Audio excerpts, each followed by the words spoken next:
Bonjour, alors Gérard Fauré était venu à TPMP pour parler de l'affaire Palmade, et puis bon, bah, comme il a un bouquin à vendre, il fallait bien qu'il sorte des conneries. Donc là, il est parti sur ce qu'on appelle l'adrénochrome. Alors, qu'est-ce que c'est que l'adénochrome dans sa tête? C'est-à-dire que c'est du sang d'enfant qu'on prend sur des enfants de 3 ans. C'est ce qu'il a expliqué à la télévision. Et il dit que voilà, c'est réel, etc. Sauf que ce n'est pas vrai, ce n'est pas vrai. C'est-à-dire que c'est une théorie du complot qui existe depuis plusieurs années. Donc, ça se fonde sur les millions de disparitions d'enfants chaque année.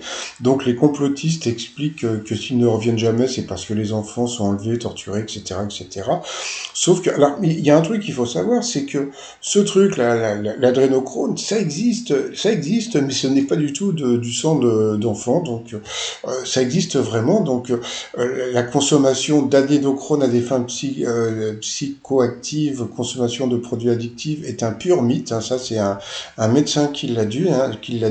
Mais c'est vrai que, comme je vous l'ai dit, donc l'adrénochrome existe bel et bien, mais ce n'est qu'une molécule produite naturellement par oxydation de l'adrénaline. Donc voilà, il y a aucun et puis il y a aucune drogue. Hein, donc la première fois qu'on en a entendu parler, c'était dans le film Las Vegas Parano.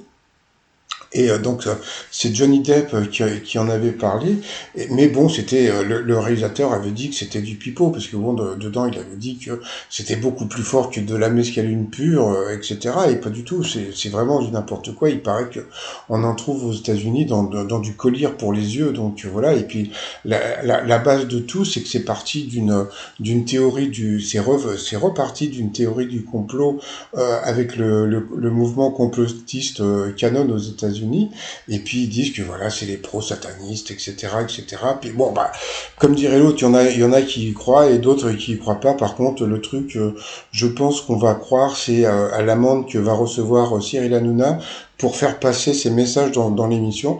Moi, je vous dis, hein, d'ici quelques temps, TPMP ne sera plus du tout en direct à cause de tous ces débordements.